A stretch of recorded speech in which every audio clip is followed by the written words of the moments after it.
All right, it's your boy Mixmaster B here live from the MMB Radio Studios for the MMB Radio Podcast, where no topic is too big or too small. We talk about them all, and right now I am so geek boy mode right now. I am totally in love with our guest that we have on the phone lines right now.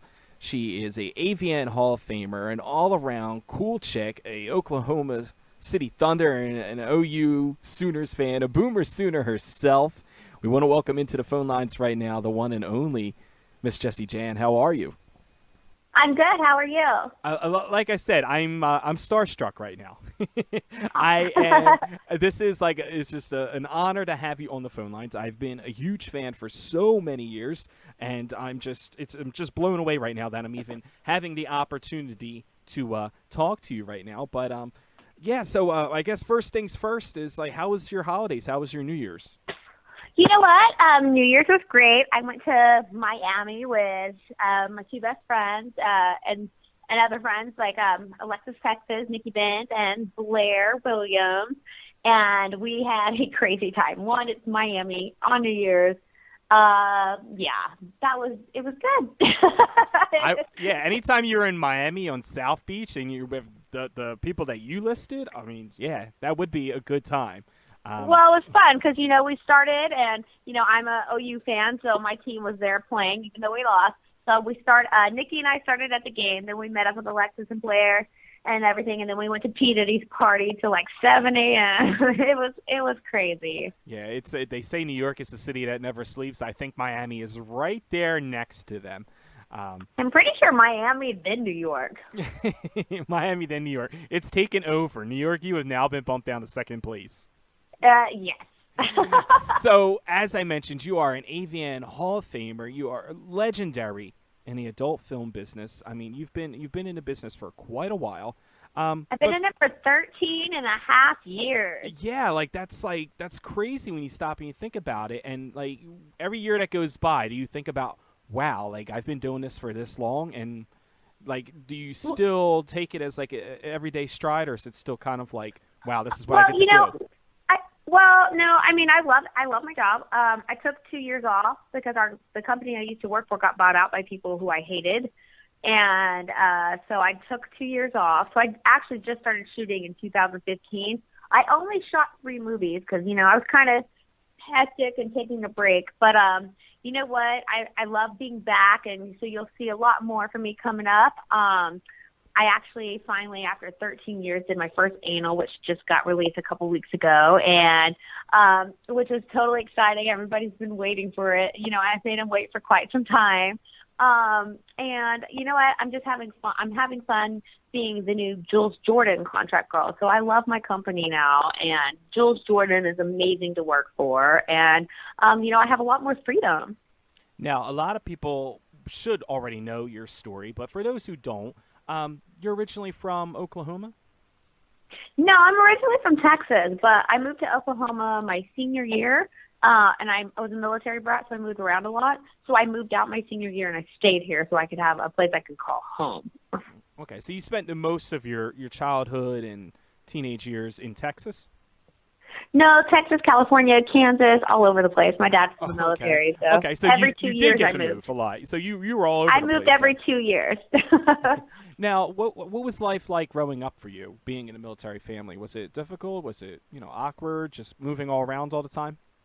I mean, the only thing that sucked is moving around all the time, because it was pointless. Like, once you met friends, it's like, okay, it's time to go, So the only thing, I don't have lifelong friends, that like a lot of people get to grow up with people and they have that friend they've had since middle school or elementary or whatever. I don't have that. But then I liked it too because I moved around everywhere. It taught me to like make friends quickly. So I could not be shy. So I think that kind of helped me be out of my shy. I don't actually think I ever was shy, but it helped my social skills because if I ever wanted a friend, since I had to move all the time, I needed to learn to be like, hey, what's up? I don't think you would ever have a hard time making friends with anybody. I never did. But, I mean, when you're the new girl and you're always the new girl, you have all those girls that hate you because you're the new girl and stuff. So I had a little bit of that everywhere I went. So that was always fun to start off my new places. Now, being in a military family, did you have a very strict household, or were you able to, like, were your parents pretty laid back? Yes and no. I mean, we had strict rules and chores, and, you know, I didn't get to do a lot of things that a lot of people got to do. But I wasn't like where it was like military, I can't do anything, and 600, you're doing this, and da-da. It was nothing like that. I still had a good childhood. Now, how did the whole porn thing come about? So, I mean, were you always an exhibitionist growing up, or were you a rebel, or like how did it come your way? Well, I mean, I'm always a rebel. I always like to break the rules. You know what? It's funny is as I was a little girl, I saw my first Playboy magazine. I was like, oh, I'm gonna do this, and everybody's like, no, you're not. Like, watch and everything. And then, like, you know, like at an early age, I never lost my virginity until I was 17 in my senior year, until my first love, who I ended up marrying, and all that kind of stuff, which is kind of a crazy story from you thinking somebody doing porn. You're like, you got married to the person you lost your virginity. Like, wow. But I was always sexual. Once I lost my virginity, I was like, let's do this. Let's film ourselves. Let's do this. So I knew I was a very sexual person right away. Like, and even my ex-husband, like, he's like, Jesus Christ, you know, like, are you sure this is your first time? But then I also knew I'm pretty smart. So I was like, I mean, I want to do porn. I was like, but, you know, I might want to do it now and change my mind. And once I do it, I'm branded as that, and it's going to be hard for me to get another job, you know.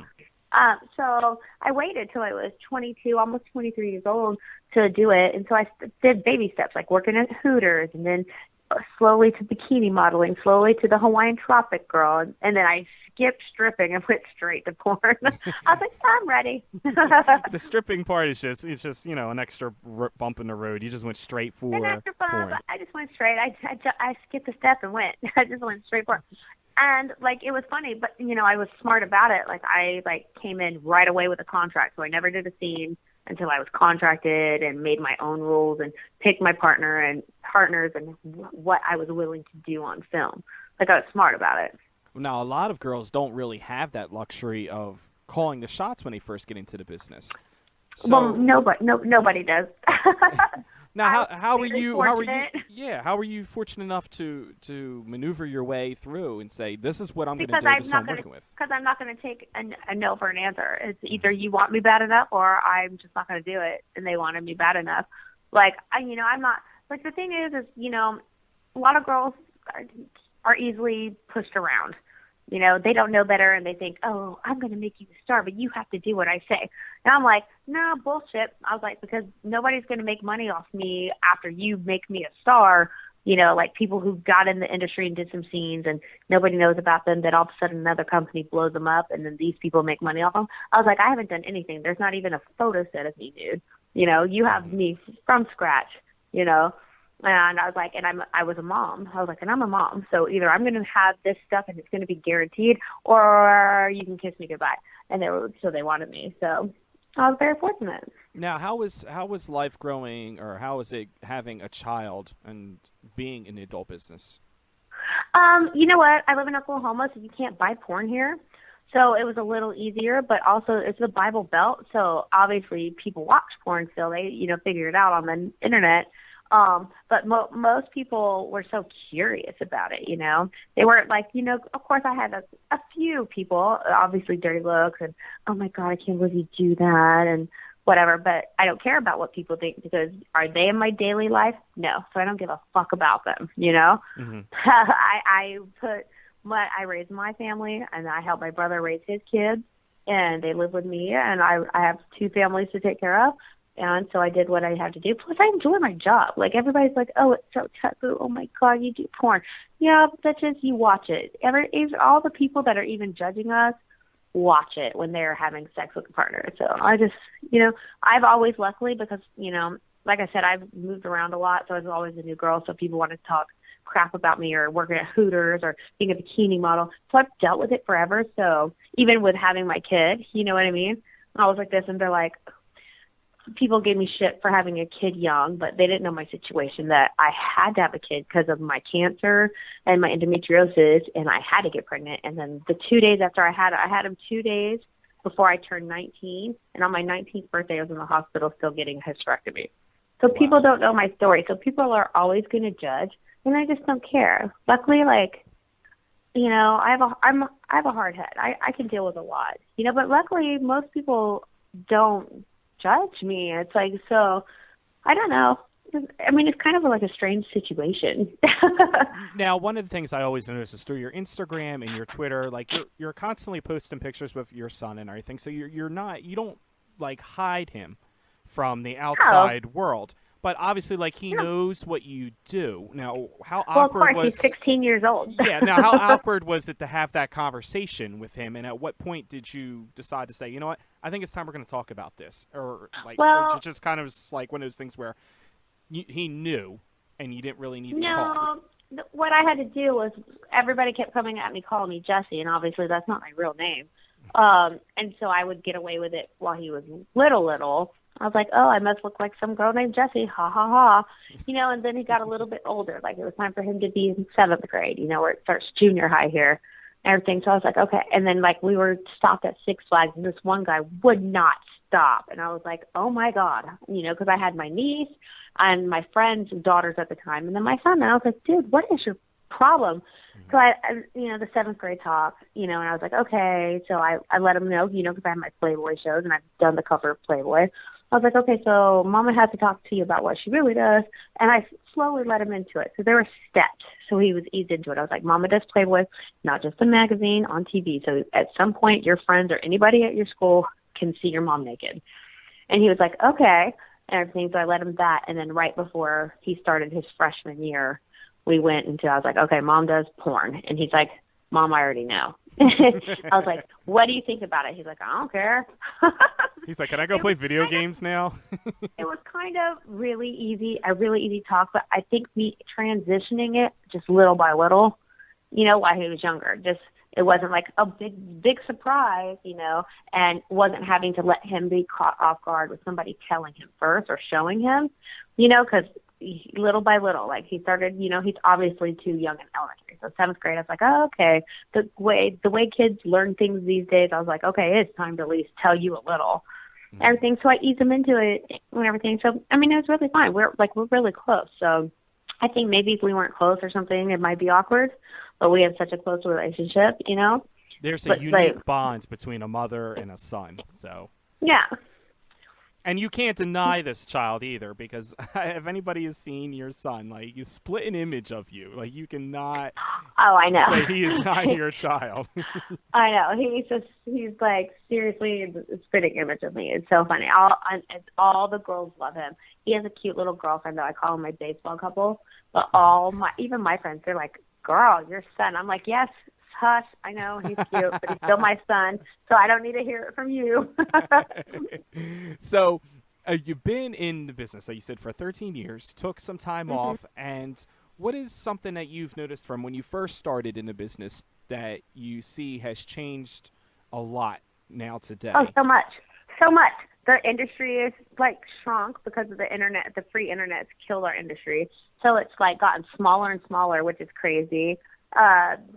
What else? You know, just, I mean, everything's turning into, like, camming and stuff like that, and nobody's buying DVDs anymore, so it's all web, and it's all different. It's like, it's different to watch, and I don't know. I mean, it's sad from when I got in 13 years ago to what it is now.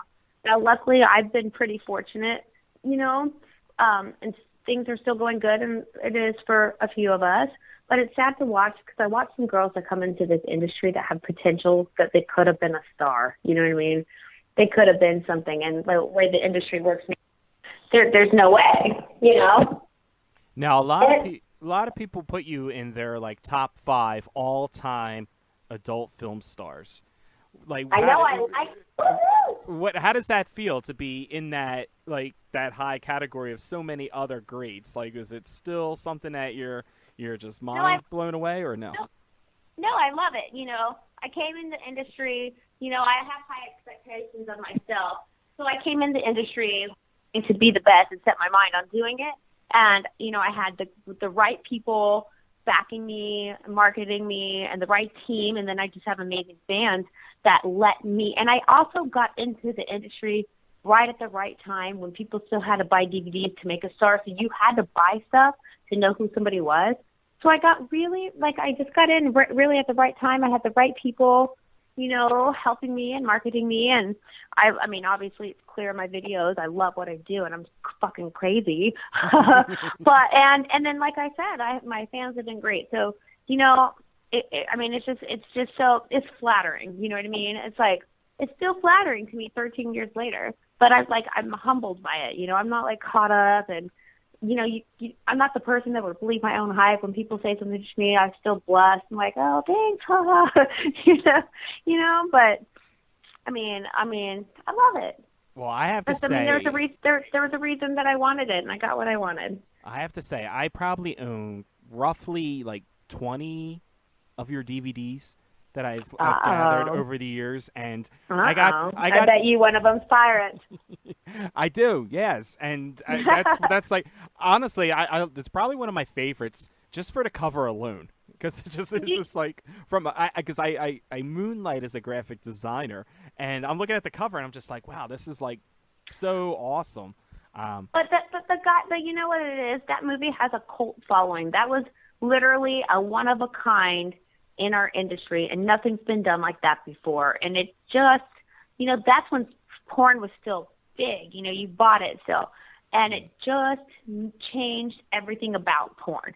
It was like the CGI effects and the money that went into it. And we had a real boat and the costume, the wardrobe, the makeup, everything about it. And people really, like, we had sword fighting lessons. Like, you know, everybody had to put their all to make something different in history. And honestly, can I tell you, I think that's what branded me forever, because people 8 years later are still buying the first Pirates. And I have people still quoting me lines from the movie. It's crazy. Well, the good thing about it is that it's like a piece of artwork.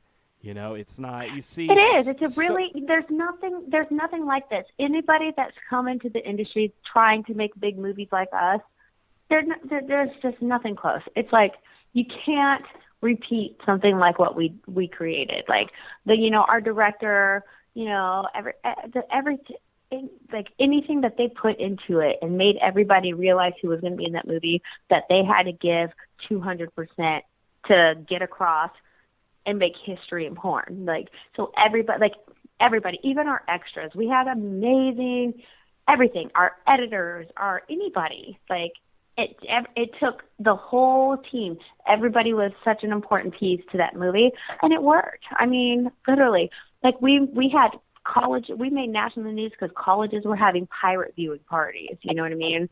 Like, and it was like causing like a scene, and this I don't know. I mean, I don't even remember. There was so much stuff that went on the movie, like, and the people of the real Pirates of the Caribbean getting caught in Hustler buying the Pirates porno because they're like, oh, and we were the first porno that got cut into a rated R and rented in Blockbuster Video when that stuff was around. So I would guess that's probably your favorite movie to have shot. No, absolutely not. Now everybody thinks that's my favorite movie because it did so well, but it's not.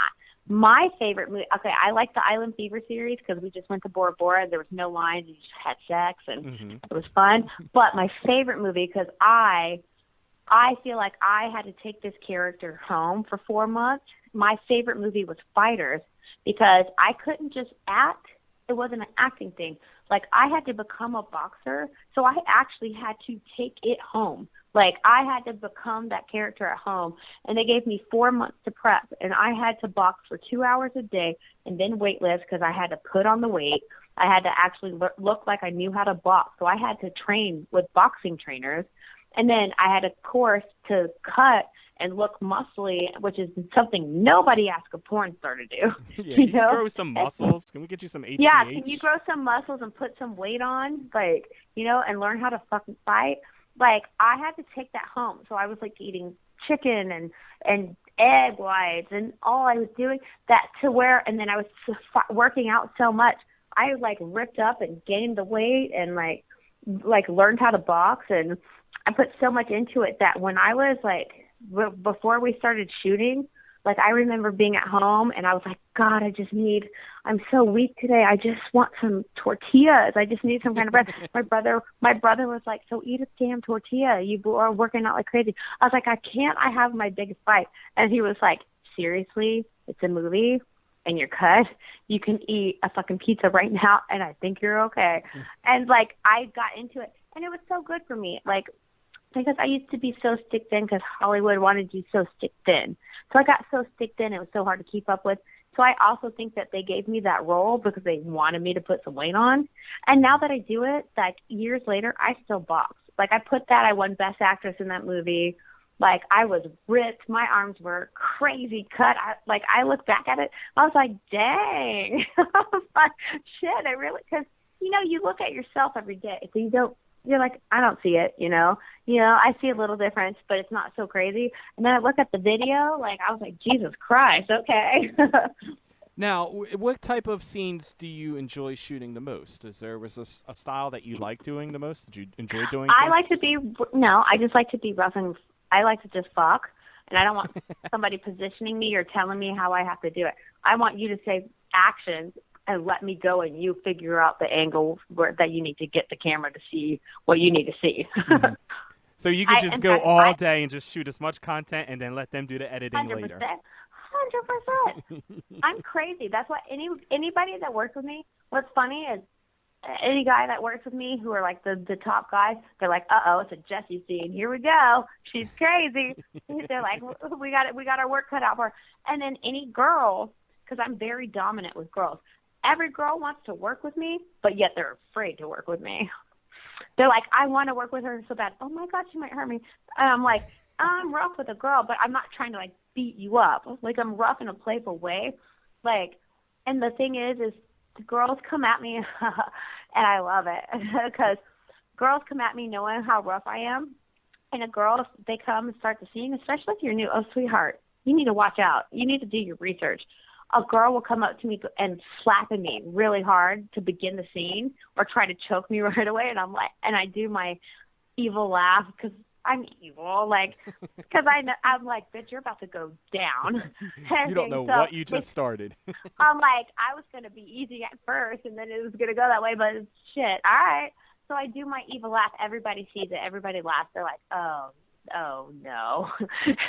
And I start doing my evil laugh, and then within a second, my hands to your throat, and you're on the ground and everything. And I still am playful. I still have fun with it because I think it's fun. I don't mind getting slapped, and I like people being rough, but I'm like, oh, that's how you're going to start it, sweetheart? No. I was like, oh, that's cute. You're new. Okay. I was like, but let me show you who's the dom. Let me show you who the boss is now. I'm going to show you who's the boss, and it's not you. Well, I was going to say, you mentioned how you turn into, like, this evil, or that you don't even turn into it. You just admit that you are. I don't even know what happened. I'm not going to lie. When they say action, I kind of just turn into this. I don't know. You're like possessed. I don't know what I say. I don't even know what I say. Like, I don't even know what to say. Sometimes I don't even know what I do. And I've noticed when, like, people make me watch back my scenes sometimes, I get this evil look in my eye. And I'm like, what is that? Oh, my God. You took the words right out of my mouth. I was going to say, the one thing that I love, and I think a lot of other people can relate to this and say that they love about your scenes, is because you get this look in your eyes. And then you just have, like, that devilish smile. And you're just like, she's going in for the kill. And it's just, to me personally, that's, like, why I adore you so much. I'm like, I tell people all the time, I'm like, well, Jessie, I'm so smitten by you. And then when I see these scenes, I'm just like, because you can see that real emotion in it. You're like, she really is, like, loves getting fucked. And it's not, like, it doesn't feel fake. I'm such a, like, little horn dog. But you want to know what's funny? I think it's, like, my innocent act. Like, if you like me, they're like, oh, she's so cute and sweet. And I turn into this monster. Like, I'm just like, rawr. Well, I met you a couple years ago at Exotica, New Jersey, and I was just blown away because I was like, you are, like I said, you're genuine. You are who you portray yourself on film, and you were totally cool. I mean, I think it's too much to try to play a character. Like, I don't have time for that shit. The best characters are the ones that are close to yourself, you know? That's the, you know, when you play a character it's loosely close to who you are in real life, it comes off so much better. And I just have to say that you're one of the few people that I can say that I just really can tell that you love what you do. I do. I love it. I mean, who doesn't love sex? Duh, especially good sex. Hey. Who doesn't love sex with Jesse? You know, I mean, come on, let's be honest. I've had no complaints, not one. Oh yeah. So, you just released the anal scene. And yes. Okay. Let me kind of break it down for us and let us know what can we expect other than a tickling in your ass. For my first anal scene, it's called "Face of an Angel, Mind of a Devil" by Jules Jordan. And let me tell you something. I'm not gonna lie. I don't do it in my personal life. I've tried it with boyfriends or husbands, whatever. I've tried it because I'm down to try everything with a new person. You know, because you might like it with that person that you didn't like it with another person. So I'm like, okay, you know, always down. So I'm not going to lie. I was like, damn, okay, I want to do it for my fans. It's been so long. It's going to shock everybody. I need something with a shock value. So everybody, I was asking around, like, who's a good first person to work anal, who's going to be easy with me, because most people know my scenes and they're crazy, and then so many people have wanted my ass for so long. I was like, I don't want somebody that's going to tear up my ass the first time, and then I'll never do it again. You know what I mean? Mm-hmm. I was like, I need somebody that's going to do a good scene, but it's going to be easy with me because I don't do it in my personal life. People are trying to get back at you now. Yeah, well, no, it's not like that. It's just people have wanted my ass so bad. I'm like, I don't know what the big deal is. What is the big deal? And everything. So they told me Mick Blue, and I was like, okay, well, Mick's one of my favorite performers. I work with him a lot throughout the years. I haven't worked with a lot of guys. I usually work with the same handful of guys, and so I had to prep myself. So I'm not gonna lie. I was fucking nervous. I was calling my friend Kirsten Price, Bonnie Run. I'm like, help me with pointers. I'm freaking out, you know. And then so the day that it happened, I'm not supposed to say this, but I had a little bit of tequila because I was like, I am way too nervous. and so they were like, I don't see it. You go hide and do it. So I did my tequila, and then I got a toy because everybody's like, use a toy and just put it in you and like help you just relax to it. I was like, okay, well, the difference between a toy and a big fat dick is going to be different. They're like, yes, but it's going to like let you relax.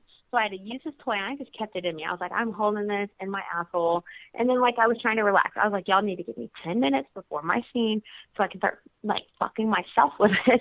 Because obviously it's not just going to sit in there, you know. So I was like, I need to like get it going, right? And so I was doing that, and I felt a little bit more comfortable. So they're like, okay, we're ready. So I was like, oh, my fucking God. I'm still nervous as shit, you know? I was like, okay. And so he's like, Mick was great with me. Mick was awesome. So he slowly went in, and I was like, oh, I'm actually relaxed.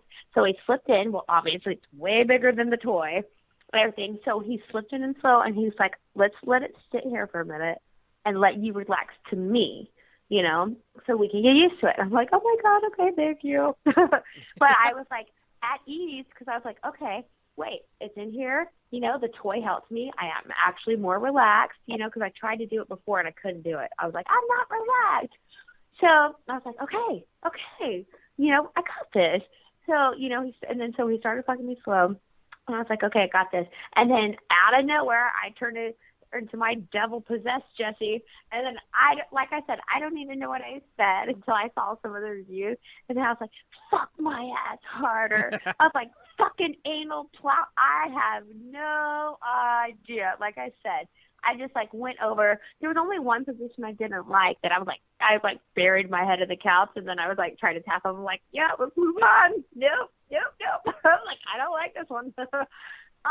And it was great. And then when I was done, I was like, I'm not even going to lie. I was so proud of myself because I knew I fucking rocked that shit.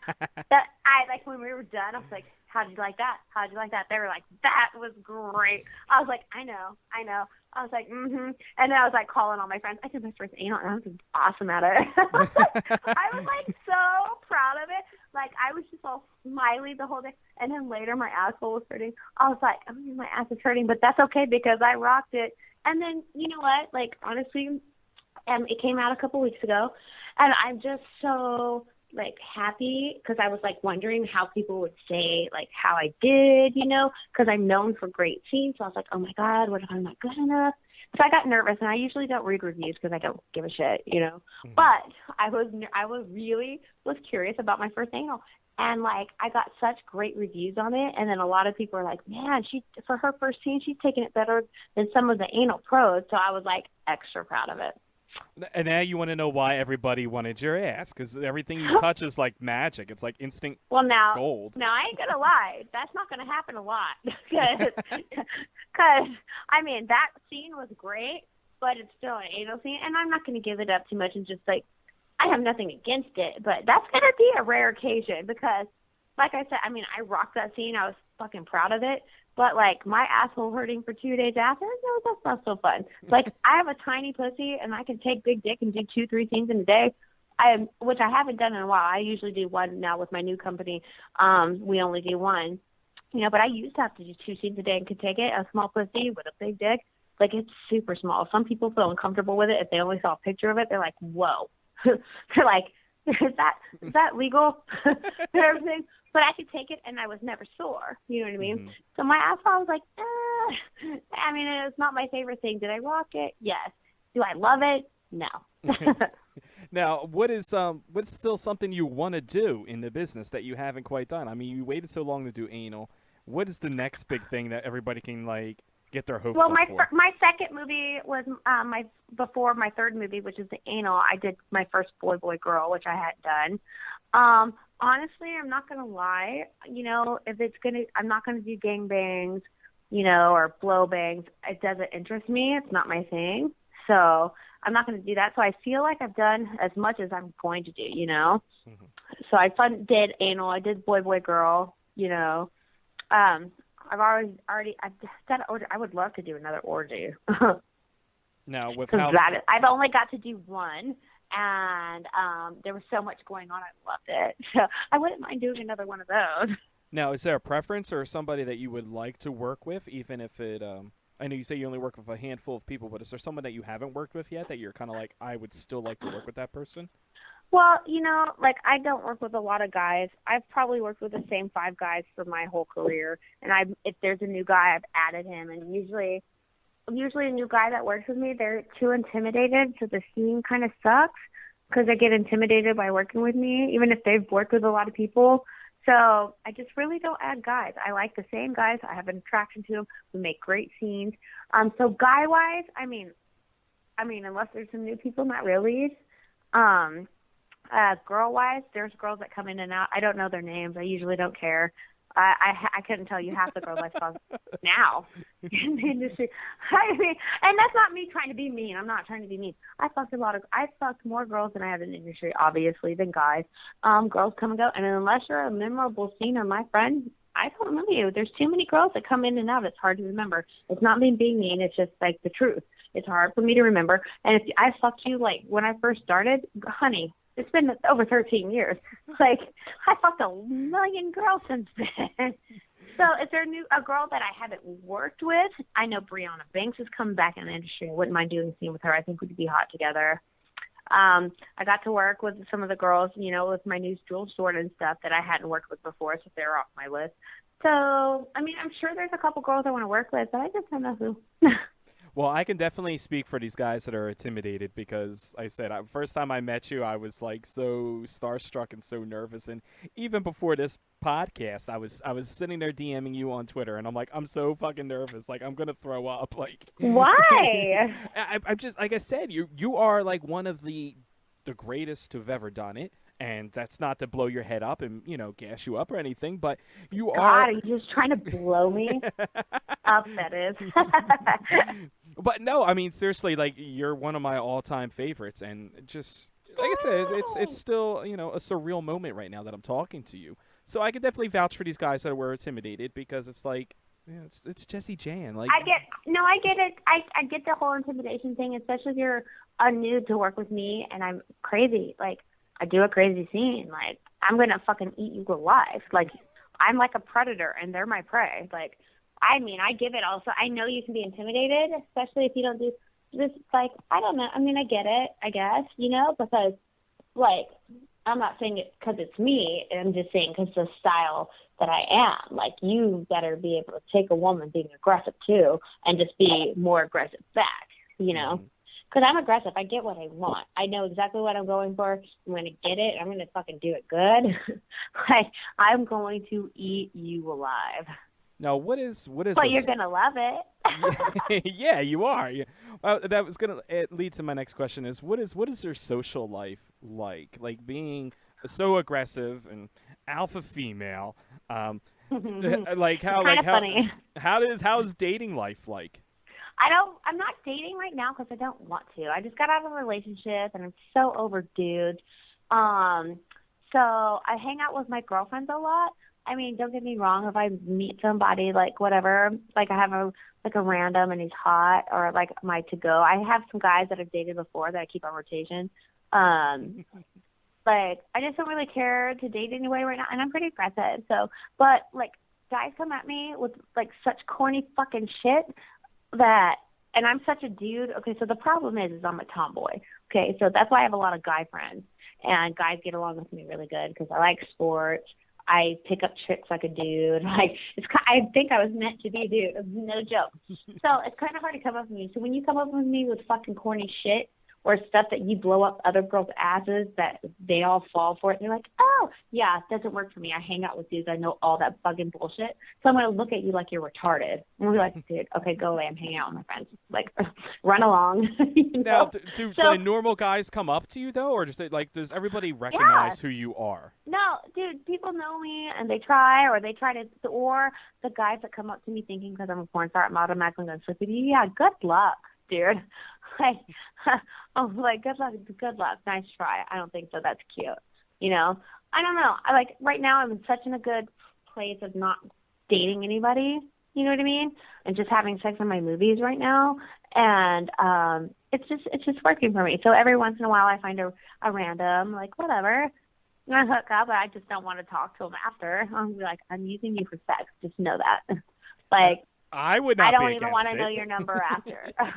Like, and I'm pretty, like, you want to know what's funny is most guys are used to girls being like, oh, I don't want anything, no. And that's a lie, and girls, like, flip on them, and they do. Guys, like, love that I say that because they think I'm fucking with them. And then when they see that I mean it, then guys are all over my ass. They're like, but I'm like, no, dude, I fucking told you. Like, I don't want anything from you. And fuck them and chuck them. They're like, but maybe let's go to dinner. I'm like, no. Let's go hang out and do something. Let me take you out. No. Why? Because I told you, I don't want to date anybody. I used you for sex. You were cool with it then. I'm like, you're just mad because I actually fucking meant it. And I don't know why these guys, I'd be like, well, I wouldn't be offering dinner or something. I'm like, can we just fuck again? Like, has anybody ever tried that? No, because okay, so can I tell you, I have this one guy that he was my fuck buddy. So every time I broke up with a boyfriend, I could call him, and he was the only one that was so cool that could do it. He would literally come. I'm like, come over. He would fuck me, and when we were done, he'd clean up. He'd walk out my door, and I'd walk into my living room. It was perfect. Like, I didn't have to talk to him. He got it. He didn't fucking bother me. He knew his role. Like, I could call him, and when I called him, he'd come over and fuck me. Like, every time I broke up with a boyfriend, I've had him for a few years. Like, this guy, he's always been around when I broke up with boyfriends to come fuck me. It was awesome, but then he moved, and I'm like, God damn it, because anybody else, they get too like attached. I'm like, dude, like I was like, I am giving you the ultimate role. You literally come fuck me. I don't want anything from you. I don't want to date you. We don't have to go out on a date. In fact, I don't want to fucking talk to you. Like, you don't even have to spend money on her. She just wants to fuck. Like, that's like everybody's dream. Like, I just want to use you for sex. So, like, why can't you be okay with that? Now, like I was asking, but do you have people who, like, guys that approach you that don't know who you are, or are you just at this point where everybody knows who you are and knows what you do? I don't have anybody. No, most people know what I do. It's a very rare occasion if somebody doesn't. Like, some people try to play it off, you do? And I'm like, I look at their face. I'm like, dude, you know damn well who I am. I saw it the way you asked me and looked at me before you were pointing and talking to me before you had the guts to come up. Like just own up to it. Fuck, you know? Now, you mentioned... I was like, go ahead. No, go ahead. No, I was going to say, you mentioned that you're this tomboy and you're into sports and everything. So Do guys try to kind of like backdoor their way in, like try to use like the sports, like, oh, we're bros, you know what I No, mean? but you know what? You know what sucks is this is what sucks.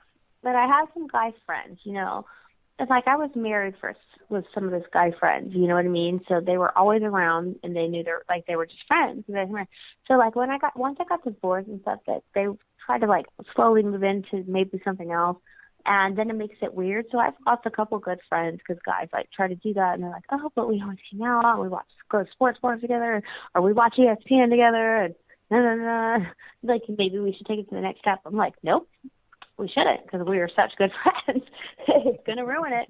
And so, I've lost a lot of friends, or people have tried it, but, like, honestly, I call people's bullshit pretty fast.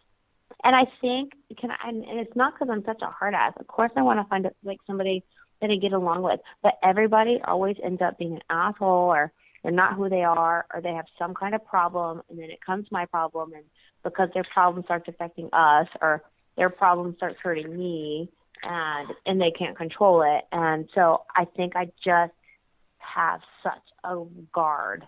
You know what I mean? Mm-hmm. So it's not that I don't want to find it. It's I read through people's bullshit really fast. And then I kind of, like right now, I enjoy just, when I'm home, hanging out with the kids and hanging out with my friends, going to the movies, working out, going to the OU games or going to the Thunder games. I have my own thing, and I'm happy with it because nobody can just bring me down, and I'm not interested in dating somebody, and it's just working for me. It's a lot less stress and a lot less drama. Now, you mentioned you go to a lot of the OU games and you go to Thunder games. Have you always been just like this sports fanatic, or is this something that you just kind of grew into? I've played sports since I was a kid, and I love sports, and I've always followed sports, and I just love it. Like, I just don't get how people don't. Because you like, could always it's funny. see... My friends come over, and my channel is always on 29 ESPN. And unless I'm watching movies, and unless it's ESPN's doing the repeat, and I'm like, okay, I already watched this, I'm over it. And then I watch movies. No, I was going to say, because you always see you posting pictures at the OU games and Oklahoma City Thunder games. And I talked to you just a little bit at Exotica this past year. I was talking to you about, like, how do you feel about Billy Donovan now being with the Thunder? Do you think it was a good move, or? I'm just not going to comment on that. What do you got to do to keep KD there next year so he doesn't leave? Well, money always talks and everything. The thing is I feel like, and I think he kind of knows it. I think they just know that they need to give him a raise. And the thing is he's such a big player here, and that if he goes anywhere else, it's not going to be the same and as big as for him. And I think he knows that. His star quality is because he came here, and it's huge here, Oklahoma made them. Like, Sonics weren't nothing before. Nobody even heard of the Sonics, let's just be honest. They come here, they get the city to back them and this, and they made them the stars that they are, So they need to offer more money because he is who he is. He was like the Kobe to the Lakers, you know what I mean? Now, if the Thunder came to you and said, Jesse, we want you to be like our recruiter to keep KD here, and you had him in a room, locked in a room together, what would you say to him to convince him to stay? And not, or what would I do to him? Hey. Or what would you do to him? I'd just rather not say that. Some unmentionable thing. I mean, you be totally down for that? Like, do you have like celebrity crushes if that that's you're like? What I have to do to keep him here, yes. That is my job to Oklahoma City. So, Oklahoma City Thunder. Any representatives from the team, if you're listening, Jesse will fuck Kevin Durant to keep him here. So she's willing to offer her services to him. I will offer my services to keep him here, and you offer your bank account. Let's go. Yeah, there you go. So it's a win-win, But like I said, do you have like a celebrity crush? Is there anybody? 100%. Who doesn't? Angelina Jolie is my all-time favorite for girls. Mm-hmm. I love Amber Heard, and my guy crush, and nobody beats him. Sorry, is Channing Tatum. Duh. Now, what did you think of his lip sync battle? Oh my God, that was epic. That was like the best. Do you know I keep watching that on YouTube? Because let me tell you, and it wasn't even because of him. His wife, who's so hot, nailed that fucking magic hot. mic so damn good. It was like I was dying laughing. I was like, damn, she is good. So that lip sync battle, I'm sorry, was all her. Was all Jenna Dewan. There's a Vine somewhere. I was seeing there was a Vine on Twitter, and it's just like the 6 seconds of her just gyrating, grinding the floor, and I'm just like, all right, yeah, you can have Magic Mike. I just want to watch this 6-second clip just loop over and over. Yeah, it was great. Now, so Shannon Tatum and Angelina Jolie. Now, yeah. in a perfect scene, you could direct your own scene here with them and yourself. How would it go? That I fucked the shit out of both of them, or if they wanted to do whatever they wanted and I had to finally be a submissive, I would be submissive for them. So it's not like Pirates. It's not a whole lot of dialogue and special effects. It's just you're just going to get right down to it. No, I don't want to talk to them. I don't want to talk to them. I think we've made this clear throughout this podcast. She's not willing to talk to anybody. I don't want to talk to anybody. I just want to fuck. I just want to fuck. You know what I mean? So you're just the ultimate. There's nothing wrong with that. There really isn't. I mean, like I said, I mean, I'm you're totally laughing down. and saying it like there's something wrong with it, but really, there's not. If I could find a perfect woman, if I could find a woman who looks like you, who's just down to fuck, DTF all day, every day, I'm happy. I could die a happy man. Yeah. But unfortunately, you are very kind. There aren't many of you out there. So thank you, and God bless you for that. So one of the things I want to mention is that you're going to be at AVN at the end of the month, or I guess like next week, right? So what can people expect from leave Tuesday. AVN? I can't believe it's that close. It's so weird. I'm prepared for it, but I don't have all my outfits. I definitely don't have my red carpet outfit. And you know what? For some reason, I'm not freaking out about it yet. I don't know why. I think I might panic there. But, like, it's going to be fun. AVN's fun for us. Now, are you currently nominated for anything this year? I'm assuming you're probably nominated for millions of awards every year. Yes. I'm nominated this year finally because I finally started shooting again. My first movie that came out with Jules Jordan, Alpha Female, is nominated for a lot of shit. See, people that didn't pick up on it when I called her the alpha female there. So that's what I was hinting at, if anybody didn't pick up on that. Now, one of the cool things is when I met you at Exotica, you have the photos, and I really love this photo. This goes to show you how awesome Jessie is, because you have this photo, and I don't know how they did it, but it's kind of like, it's that one that has like the glossy but matte finish together on it. Like, you know what I'm talking about? It was on the one side. And yeah. Yeah. I fucking love this photo. I had to get like a frame that was like one of those floating frames so you could see both sides of it. It's the only picture in my studio that like literally is like, I had to get like a little hinge made for it so that you could like flip it. It's like one of those poster displays at Walmart. You just kind of flip through it. So you can kind of flip it back and forth and see both sides of it. But fans can get pictures with you and autographs at AVN, right? Yes, they can. All right, so you'll be at AVN doing photos, autographs, pictures, and let everybody know where they can find you at on social media and all the internet stuff. You can find me on Instagram at SexyJessieJ. You can find me on Twitter at TheJessieJ. There you have it. So anything you want the fans to know before you get out of here? I love you guys. Thank you for the support over the years, and keep watching me because I got some new stuff coming out that you won't want to miss. Well, I thank you again for giving me this huge honor and pleasure of having you on the podcast. Like I said, I'm smitten by you. I can't say it enough. I told you on Twitter, I was like, if I needed another fucking reason to tell you how much I love you, it's now. So I'm total geek boy mode, and I just adore you, and I can't thank you enough for this opportunity. So, yeah, thank you again. Anything we can do for you, just let us know. All right, thank you. All right, have a great night. Bye, you too. All right, bye-bye. Hey, it's Jessie Jane, and you're listening to Mixmaster B on MMB